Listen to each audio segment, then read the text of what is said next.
America is a unique place to invest in land. We have over 2.4 billion acres, of which about 1.9 billion is land. And of that, only 6% is developed. So not only do we have almost 1.8 billion acres to invest in, we have a legal environment that makes it possible for us to invest anywhere, from anywhere. This is not the case in Europe. Not only is there a lot less vacant land available, values are generally known, which makes profiting from flips difficult. That is why the American market is extremely attractive to European investors. In this episode of the Land.MBA Podcast, Dave and I are speaking with Markus Habermehl. Markus has the #1 business podcast in all of Germany and got excited about investing in American land about 2 years ago. He will share why land investing is such a tremendous opportunity for European investors. What are the unique challenges of investing for Europeans? And most importantly, how to overcome them.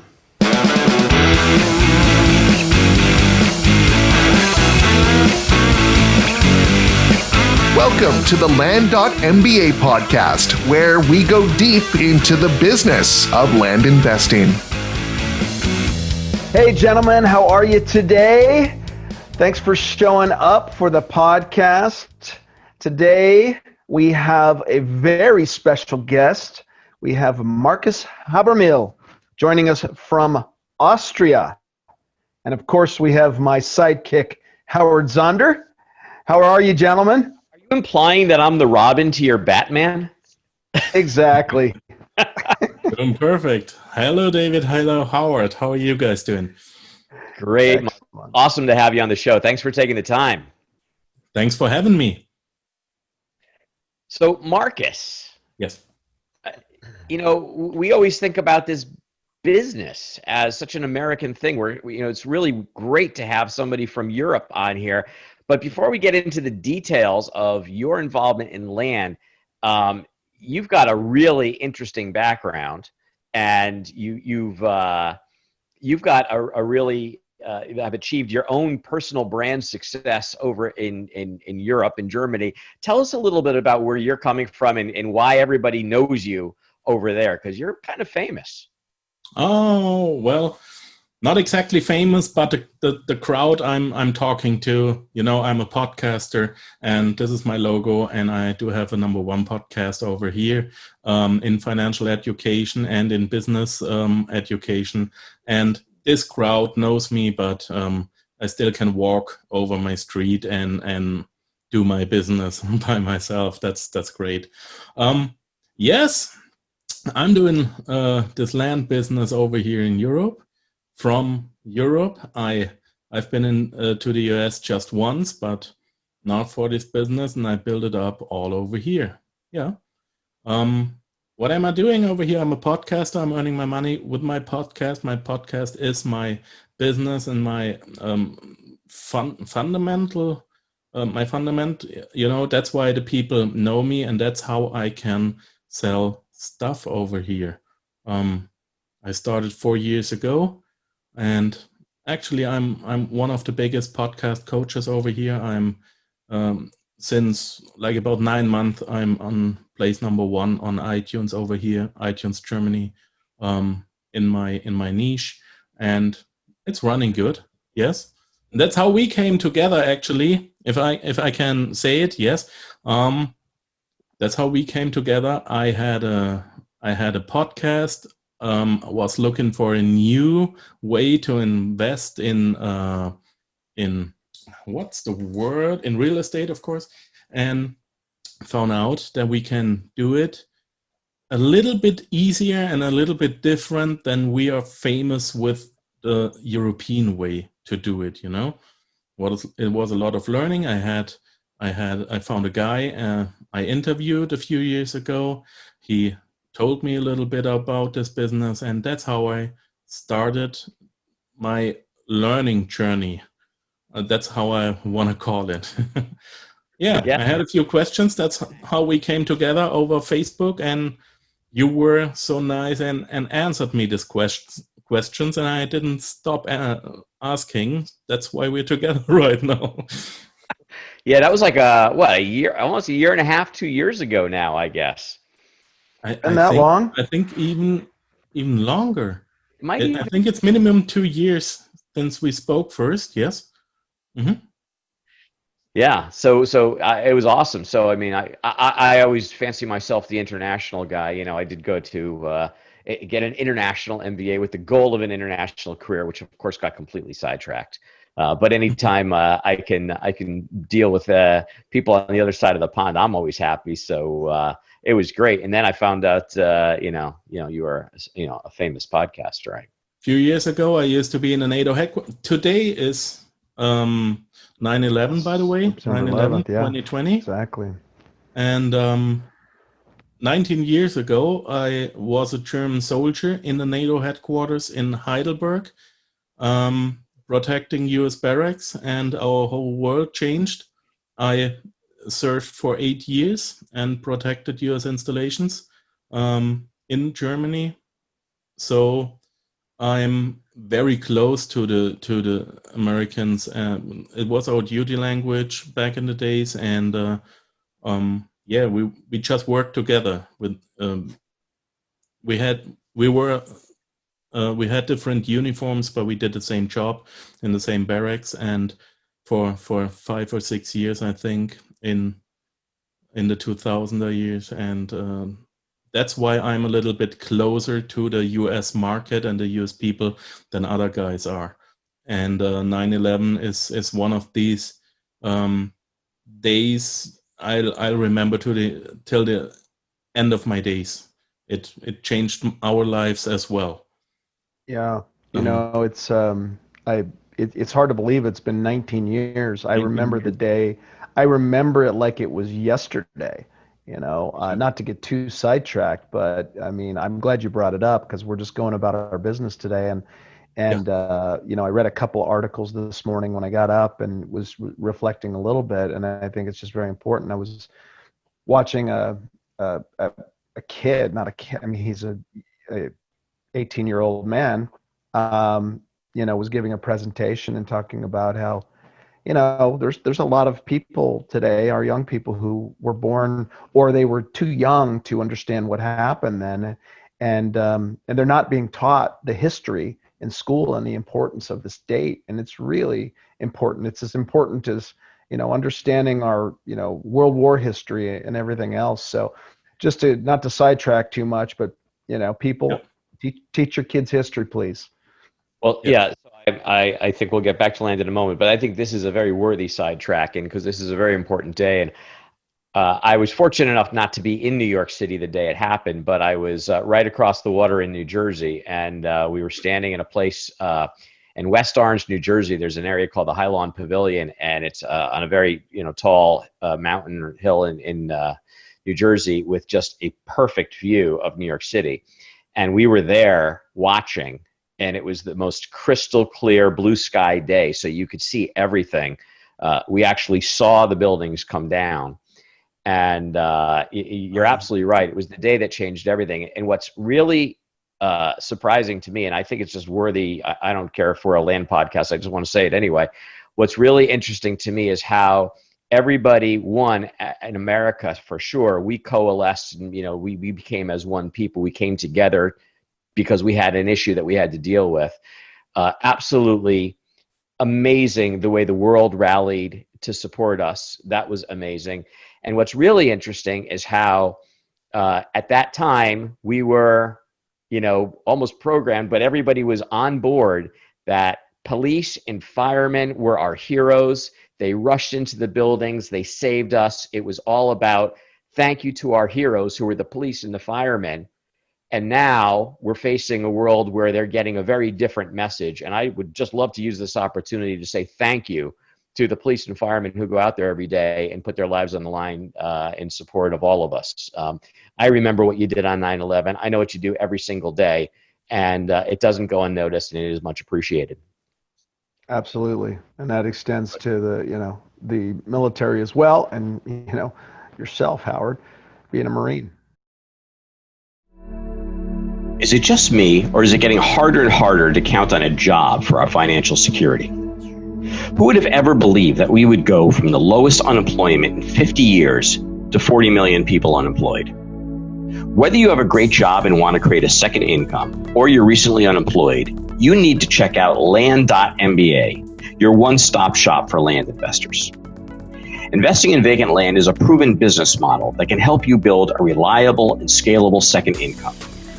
Imagine a business where you love what you do. There's no limit on how much money you can make. You can operate your business from anywhere in the world with an internet connection. And best of all, you can never be fired or downsized. If this sounds good to you, Land.MBA provides everything you need to get your business up and running and delivering income quickly. You get education, an end-to-end video course and optional coaching to help you get started faster and turn your energy into income. You get tools so you can automate and outsource the busy work and stay super organized. You get access to a thriving community of like-minded investors, which is a powerful way to share best practices and develop potential partnerships for growing your business.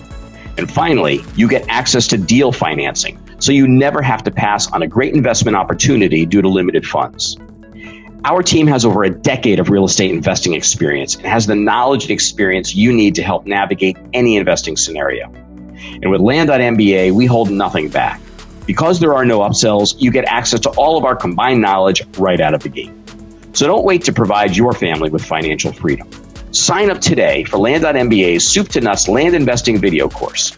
Just go to courses.land.mba and use coupon code FREEDOM to get 25% off. That's courses.land.mba and coupon code FREEDOM. And let us help you say goodbye to your JOB and hello to financial freedom.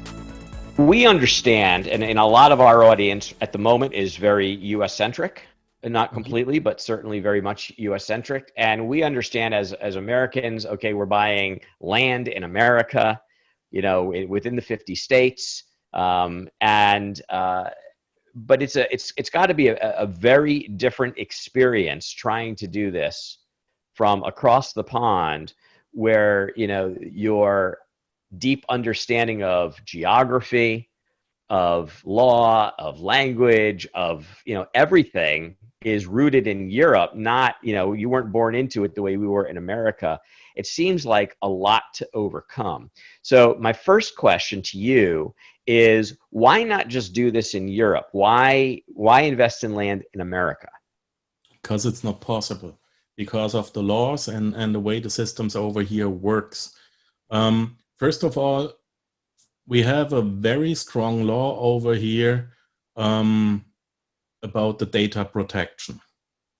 The thing, if I tell people that data protection in the US for us nearly doesn't exist, they look at me and they can't believe it. Over here in whole Europe, it is not allowed to collect data if you don't respect the law, and it's very tough to collect data about your customers or find out things. And finding out things and having information is one of the most important things in this land business.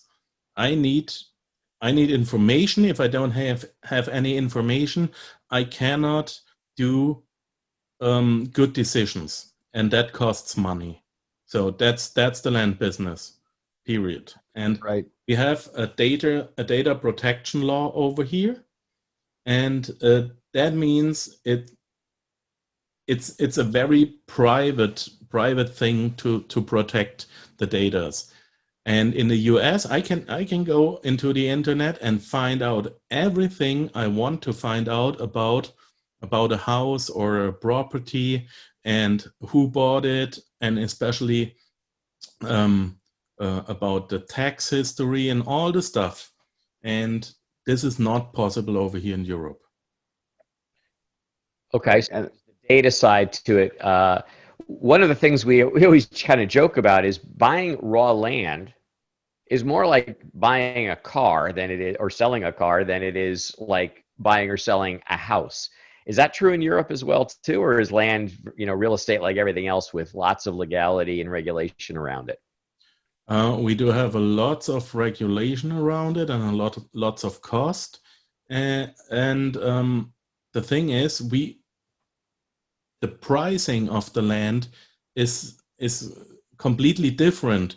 Everybody knows what a piece of land is worth, and we have a big country over here in Europe is as big as a medium state in the US. Okay, that's a whole country. So that means a whole country is having a few prices for the square meter. We do have square meter over here, not square foot. Like about 9 square foot is like about 1 square meter, 3 by 3. That's nearly the same size. And so if you are in your own area within, I say, 50 miles, the price for a square meter is nearly the same. And we do have regulations how to use the land, like in the US. What are you allowed to do with it? But everybody knows what his land is worth. We don't have comparables. We don't use them. We don't care about comparables. Nobody cares about here, and that's a very different thing. We have to learn. We have to learn something doesn't exist over here, you know. Yeah. And it's important for Americans, and we don't have it. We don't have comps. We don't use them. Interesting. Yeah. Okay. So how do you overcome that? Well, first of all, you mustn't be afraid to learn new things, and you mustn't be afraid of mistakes. Yeah. And I think the other thing is, if you are curious enough to find out new stuff, it's okay. Just do it. Somebody taught me, hey, do this and this, and either it worked or not. If it doesn't work, I found out that I have to learn more. That's why I asked you so much stuff, you know. And I'm doing it for nearly 3 years or 3.5 years right now, and still not rich. Not rich with it, but I still love it, and it works, and we're selling the one or the other property, and we are making money with it, and it works. Not as good maybe as we were natural born Americans, but it does work because the market is big enough even for us to give us the room to learn. And that's great. So Markus, would you say that, sorry to interrupt you, Howard, would you say that having a mentor like Howard to answer some key questions and to be able to turn to when you've got an obstacle has helped you? It sounds like it's really helped you a lot, and would be of great value to other Europeans who want to try to get into flipping land in the United States. Yes, I think it's not possible to do it without a mentor. That's not possible. You need somebody who really loves to teach you and to bring you a little bit further. Otherwise, it doesn't work. It's not possible to work because I tell you something. The whole posting system, sending out letters in the US, is completely different than anything I know from over here. And I'm living in my third country. I'm an international person. When I went to the army, to the German army, the Bundeswehr, within the first year, I changed to the NATO. It's because I love this multicultural thing, and I love learning new stuff and working together with foreign people. That's great for me. And I am German. I lived in Switzerland. Now I'm living in Austria. Maybe I'm coming over to the US one day. I'd really love to. And I have no problem with that. But I learned one thing. Every country is having their own specific way to solve problems. And it's not possible for somebody who's never been in the US to send out a letter in the US which doesn't look like spam for an American. And maybe you don't even think about that it could be complicated to send out a letter. And if I saw the first time how many options I'm having to sending it out, and I'm having a fast post, and not that fast post, and a slow post, and I was like, what the hell? I didn't get it. And it took like about 2 hours for one guy to explain it the first time.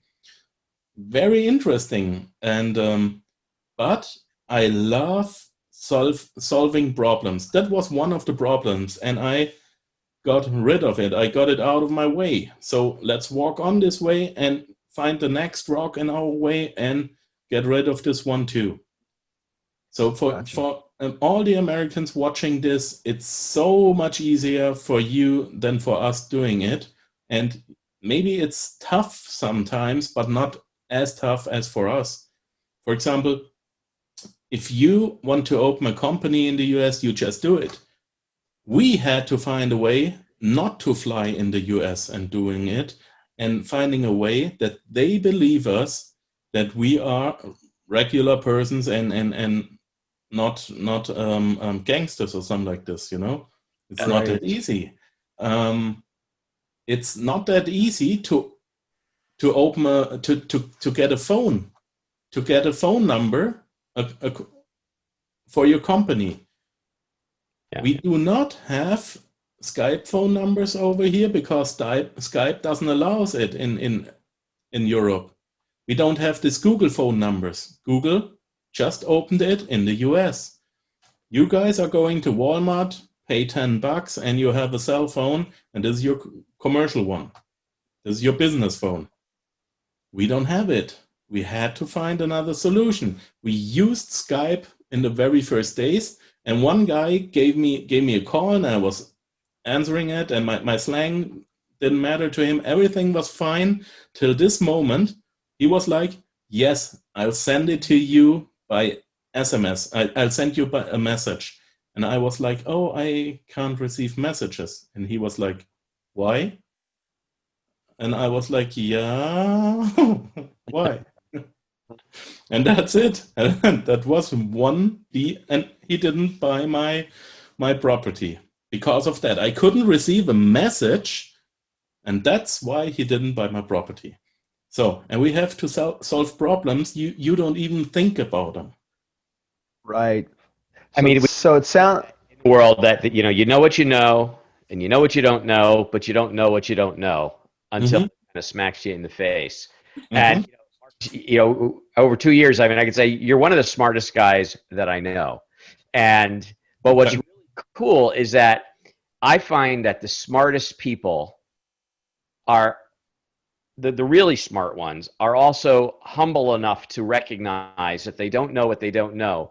And their ambition, their goal to progress says, I want to find the fastest, most efficient way to fill that knowledge gap.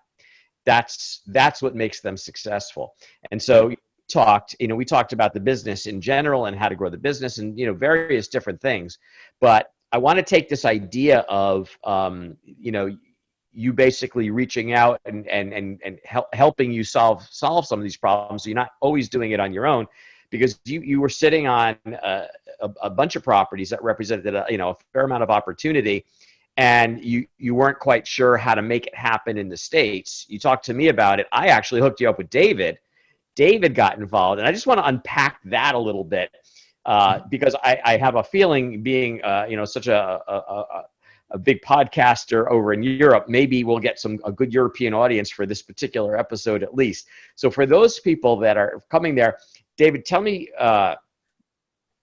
when you first got those properties, you had sort of a first impression of them, and then you started digging in and doing some research, and you learned some more, and you really helped Markus, avoid, making mistakes. So just walk us through that a little bit.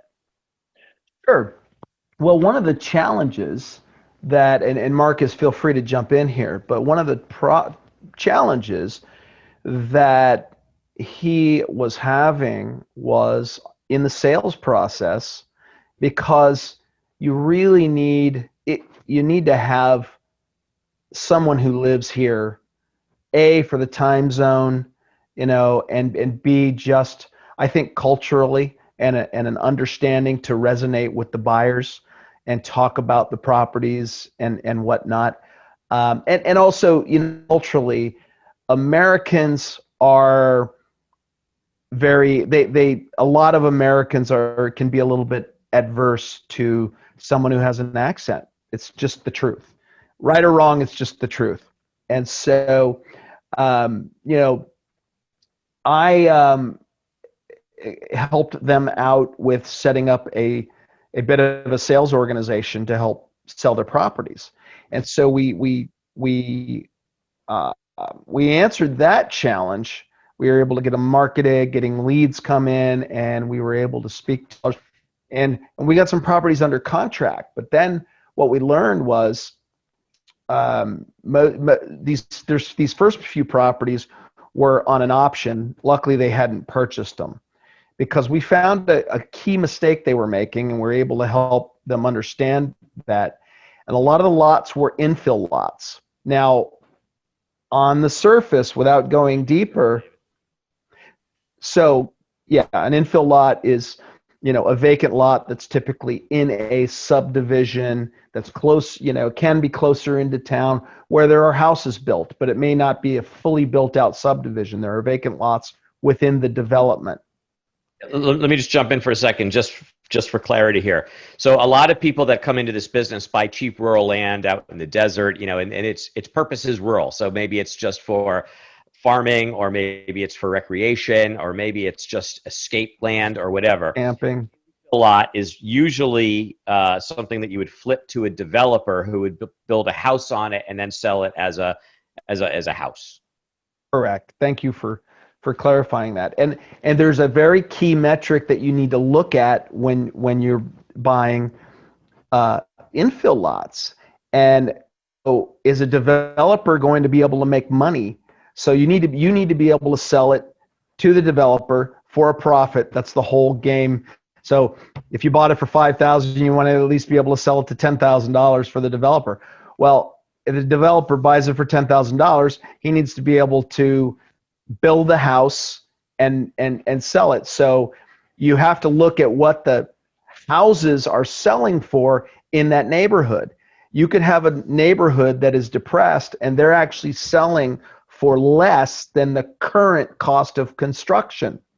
And that happened to be the case in a lot of properties that Markus had at the time. So we were able to help him avoid disaster and not actually buy these lots, even though they look great. There was no market for them, other than maybe if they were next to somebody who wanted to have a bigger yard, and you wanted to sell it to the neighbor and say, hey, you want a bigger yard? Buy this lot next to you.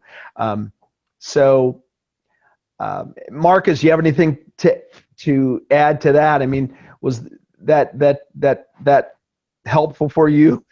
Obviously. Oh yes, it was, because that was the thing I mentioned before. We weren't aware of a depressed area, because we don't have depressed areas. If we want to know how much worth is this house, we have to get a reviewer, an expert. He has to study it. He has to do a Kurt has to say yes, he's allowed to be a reviewer. Not everybody can do it over here. You have to pay them a lot of money, and he's walking all around the house looking if it's having a crack, or how old is it, what do you have to do, how old is the heating system, all the stuff, and he gives you a price. It doesn't matter how much are these buildings all in the area. It doesn't. So, and that's why we weren't aware of that. You have to. So in other words, the market doesn't determine the value in Europe. No, the house gives you the value of the house. Yeah, it's determined by a bureaucrat, essentially. More or less. And our houses over here are all built, all having a ceiling all built with concrete and stone, and that's it. Very expensive stuff, starting 300,000 up. Yeah, yeah, very good. So, what has been some of the other challenges? Obviously you learned about land investing, you started doing it, you've been successful. You talked about some of the challenges with the phone systems, et cetera. We also just talked about a very big fundamental knowledge challenge that we helped you to overcome. But what are some of the other challenges that you overcame? And so now going forward, you're able to help others not have to overcome those obstacles because you've already found the solutions. So you're able to be a mentor for them, other Europeans. Yes. So the first thing is understanding what are we doing over there, or what are our goals, and how do we do our setup to start working on our goals. And the setup isn't that easy from here, as I told you. So the other thing is understanding the market and learning a lot of stuff, how it works.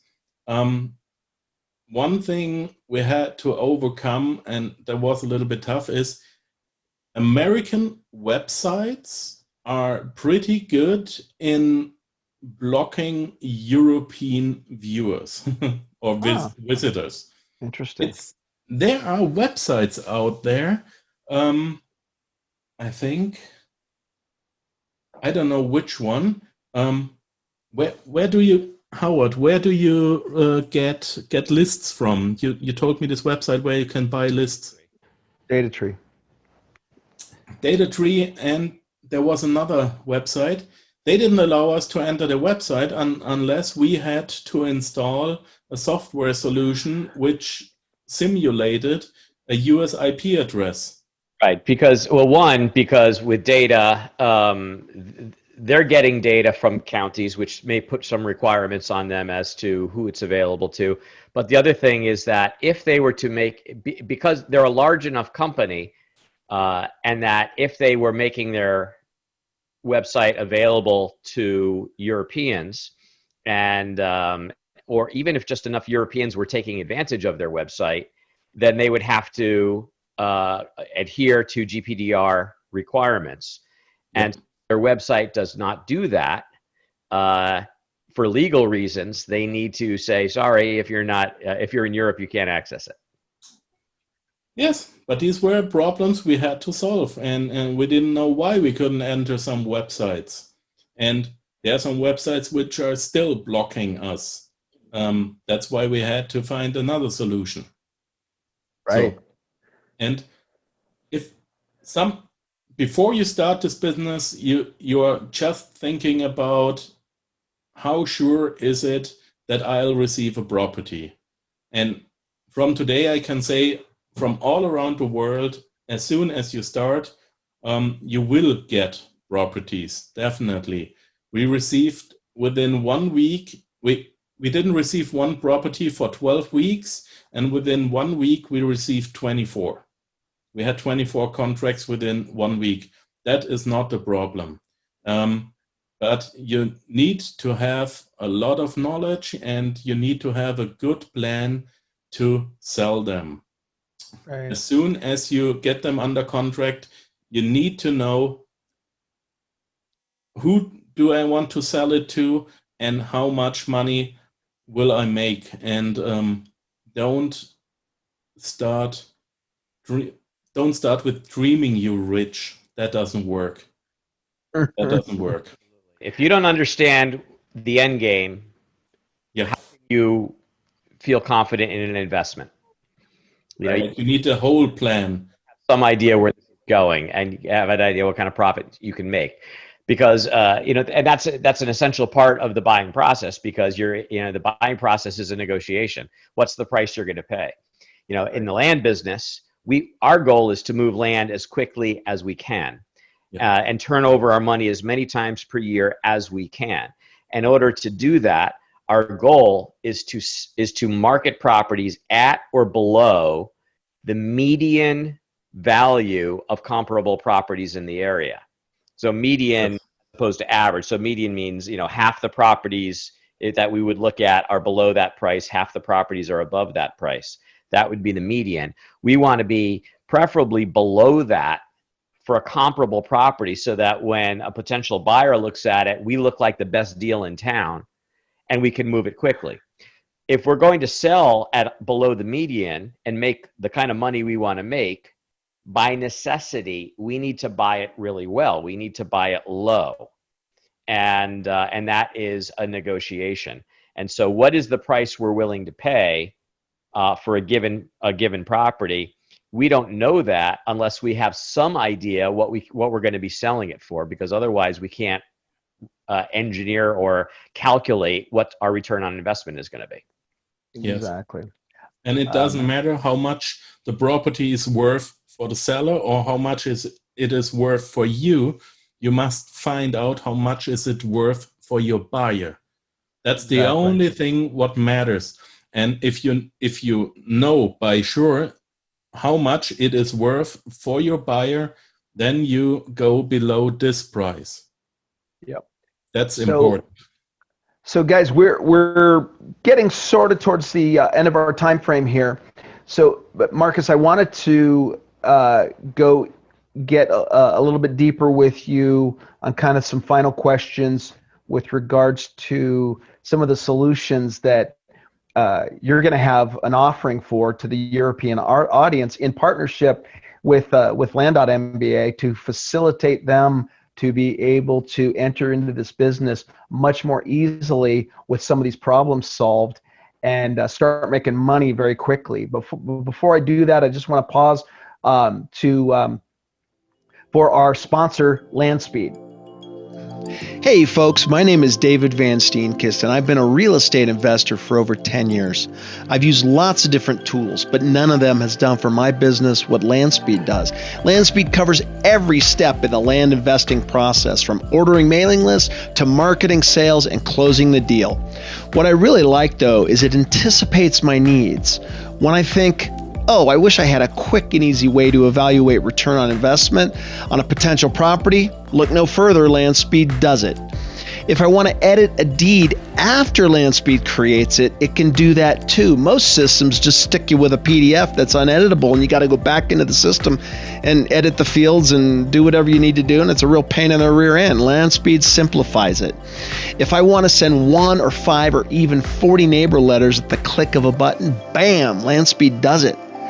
But even with all that inherent capability, you get access to LandSpeed Community, you get weekly mastermind calls, and you get the best mailing rates in the business with no volume commitment, which is freaking awesome. Because if I just want to op one contract to somebody, I don't have to pay $1.50. I still pay the bargain basement rate. And on top of that, customer service is stellar, quick, and they just do a great job. I've been very, very happy, very pleased with it. And look, I've been running my business on LandSpeed for over 2 years. So take it from me. If you're serious about your land business, then check out LandSpeed at facebook.com/landbizautomation. That's land, B-I-Z automation.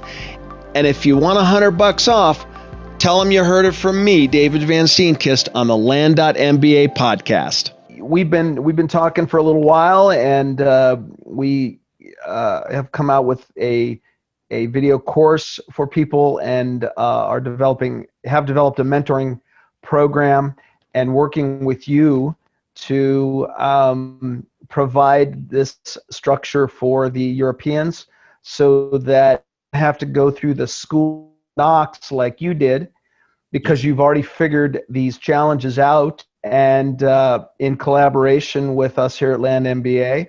So why don't you elaborate a little bit and people a preview of what's coming, and then how to get in touch with you to learn more about it? Yes, well, first of all, getting in touch with me is pretty easy. Just Google my name and you'll find everything. I'm on Facebook, I'm on Insta, I'm everywhere, I think, and your page will be full. Go on my website. I will not say the name of my website right now because I think nearly nobody will understand it. But if you Google me, I have a few websites. You'll find me. Sorry to interrupt you, but we can put it into the Land.MBA podcast show notes. That would be perfect. Yes, I'll send you my email address for this one. Okay. That's the easiest way. Yes, right now we are translating. We are still on translating the course, the English course you did, the video course, and this is one base we are working with. And the other thing is, you need a mentor. It's not possible without one, and that's why we said we are offering group mentoring every week or every 2 weeks. We will see how it's running. And taking our students by the hand and guiding them through the way. Yes. Very good. Fantastic. And then we continue to talk about what are the structural challenges to doing business in the United States, whether it's money or whether it's telephone numbers or whatever. And we're developing those solutions so that we can provide certain services on our side to make it really easy for people in the European market to execute in the United States. Yes. And everybody will have a German-speaking mentor and 2 guys naturally speaking American English and knowing the market. And I think this is a bridge which will work, and this is the only bridge which will work. Otherwise, your work is too tough to get in the market. Awesome. Yeah. So very good. While you guys were chatting about what really happened in some of those deals, I just did a quick back of the envelope look, which I think would be eye-opening for certainly the German listeners. So there are 1.9 billion land acres in the United States. There's over 2.4 billion acres total, but if you take out the water, there's 1.9 billion acres in the United States. So vacant? No, just total acres. And of that, if you look at all of the land that is developed, 6% is developed. So that represents the land opportunity in the United States versus a place like Europe, which is very densely populated, and most of the land is pretty well allocated out to farmers or cities or whatever. So so one is the amount of resource, the amount of asset that is available for investment is absolutely huge. And then I just did a very quick search on Quora. Somebody asked a question back in 2018, how much does 30 acres in Germany cost? And this guy came out and he did this whole analysis. I won't go through the analysis, but he said, so 30 acres will cost you at least 10 million euros. Holy cow. Now, just in perspective, I have purchased, and most land investors will have a similar story. I purchased 40 acres, which is larger, for $1,900. What does that translate into? A couple thousand euros. And what did you sell it for? Well, and I sold it for about $54,000.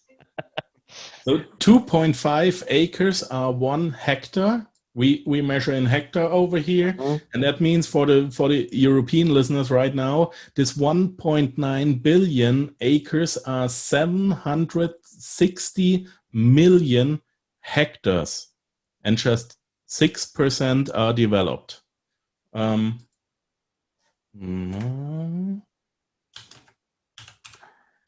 means we have 714 million hectares undeveloped.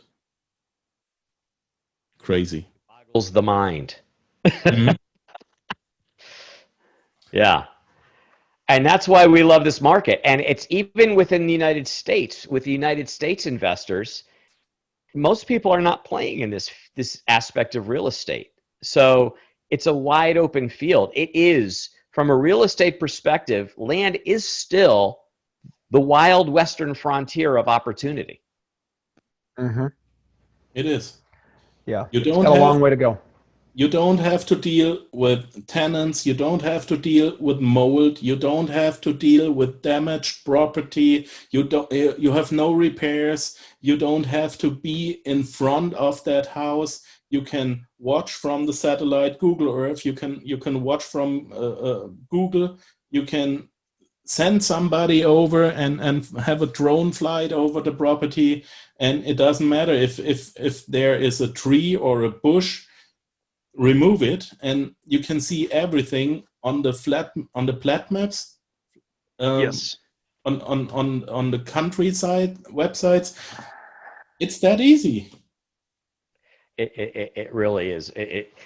I don't know any other. I don't know any other business where you can have that much product available with, a very wide variety of entry levels. You could start with very cheap properties, go to more expensive properties, go to very expensive properties, play wherever you're comfortable, and be able to do this business from anywhere on the face of the earth with an internet connection. Yep. Right. Exactly. That's it, and that's why we think that people in Europe and Germany in particular, represents a great opportunity for them to be able to have another asset class. And especially at these crazy times, I haven't followed the European stock market, but I mean, the US stock market continues to hit new highs despite fundamentals that don't justify it. So, I think people who are, smart are recognized. They're basically playing the stock market based upon Federal Reserve decisions, as opposed to fundamental values. But everybody's, starting to get a little bit nervous. And, the best thing to do from an investment perspective is diversify the portfolio. So it'd be great to get into new asset classes. And this is one that I think could be very powerful. Yeah. And you know what? Let me add to that, Howard, because, some stuff that we'd love to actually, some new stuff we'll share with you offline, Marcus, but there's other additional opportunities for anyone to literally just be a passive cash investor in this asset class. This is not something that you can buy into in the stock market and trade, but certainly to be a private investor, we've got some great opportunities with regards to that, and we'll make that known in short time here. But the returns are simply fantastic, and you've got incredible safety, because the basic premise of the business model is that we're buying stuff at anywhere between 15, maybe 10 to 35, 40 cents of market value, and really of median value. And so, if things really got really, really bad, you make your money on the buy. So it's a good place to make great returns, but at worst case, to keep your money safe. Yeah, at a minimum, there's always an intrinsic value to the asset that you own. So there's always going to be a value. The land won't go to zero. Yeah. In the worst case, you still have land, and it belongs to you. It's not a piece of bread which has to be eaten within the next week. It doesn't get bad. It's exactly. land. Yeah, and at some point it's going to come back. If you had a really bad downturn and there's a pause in buying, you've bought it right, so that at some point when the market turns back on, you're going to be able to sell it and get your capital back out, and not where it's not subject to these big bubbles because of the debt, which is in housing and commercial, where stuff gets sold short or foreclosed upon. That's just, it's not part of land, because we don't have these big debt bubbles with land. I want to say, if you rethink the last few thousand or last few hundred years, who were the rich people? The rich people were the aristocrats, and they put their money into land. Even if you buy a forest and you cannot sell it, cut the trees and sell the wood and do it every year. That's like a rent. You can make money, or you can, if you find a property and you can't sell it, put some concrete on it and make it a parking area and get money from this. Yeah, find solutions. Land is worth something forever. And God's not making any more of it. Oh, that's good. I like this one. Much for taking time out of your calendar to be here with us. This was terrific. I just saw, much to my chagrin, that Oktoberfest 2020 has been canceled due to the coronavirus. I can't think of a more horrific piece of news than that. Nothing never happened before. So, but the good news is, since that would only be a month away, and it would have probably been hard for David and I to get over to Austria to experience that with you and have our beers delivered by the St. Pauli girl. We now have a year to figure out our European trip to Oktoberfest so we can drink some beers together. We do this. Excellent. Excellent, guys. Well, I bid you adieu. Have a great day, and we'll talk soon. We hope you enjoyed this episode, had a bit of fun, and walked away with some actionable insights that you can apply to your business. Dave and I have got some great content and interviews planned, so don't forget to rate and review, and of course subscribe to this podcast on iTunes, Google Play, Stitcher, or wherever you get your podcasts. If we mention any interesting links or tools, you'll find them in the show notes. To learn more about Land.MBA, visit our website at, wait for it, Land.MBA. See you next time on the Land.MBA podcast.